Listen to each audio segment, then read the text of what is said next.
Writ পিটিশনের পরিপ্রেক্ষিতে মহামান্য হাইকোর্টের আদেশে বাঁশখালী সরল ইউনিয়নের ভারপ্রাপ্ত চেয়ারম্যান পদ ফিরে পেয়েছেন প্যানেল চেয়ারম্যান রোকসানা আক্তার। তাকে বাদ দিয়ে প্রশাসক নিয়োগের আদেশ হাইকোর্ট 3 মাসের জন্য স্থগিত করায় সোমবার 25শে আগস্ট থেকে আবারও তিনি ইউনিয়নের যাবতীয় প্রশাসনিক কার্যক্রম পরিচালনা ও আর্থিক দায়িত্ব প্রয়োগের দায়িত্ব পান। ওখানে পরিদর্শন করছেন কিনা, পরিদর্শন করার পর কতটুকু ব্যবস্থা নিলেন? হ্যাঁ, আমি গেছি। বাঁশখালী উপজেলা নির্বাহী অফিসার মোহাম্মদ জামশেদুল আলম হাইকোর্টের রায় বাস্তবায়নের লক্ষ্যে রোকসানা আক্তারকে প্রশাসনিক ও আর্থিক ক্ষমতা অপহরণ করে সিটি প্রদান করেন। ভারপ্রাপ্ত চেয়ারম্যান পদ ফিরে পাওয়ায় রোকসানা আক্তারকে অভিনন্দন জানিয়েছেন সরল ইউনিয়ন পরিষদের সচিব, সকল ইউপি সদস্য, গ্রাম পুলিশ সহ স্থানীয় বিভিন্ন মহল। এতে ইউনিয়ন পরিষদে আবারও স্বস্তি ফিরে এসেছে বলে জানিয়েছেন সংশ্লিষ্টরা। মনে করেন অনেক ফাঁটি হয়, মানে হাঁটুর উপরে পানি হয়ে যায়। অনেক কষ্টে আছে, ওরা এখন চালিয়ে বাজার দিয়ে গাড়িগুলো চলাচল করে।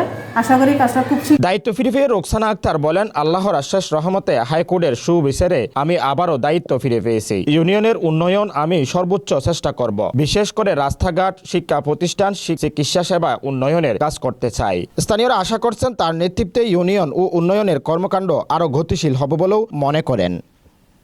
Aminul Islam, CTG channel 9, Chittagong.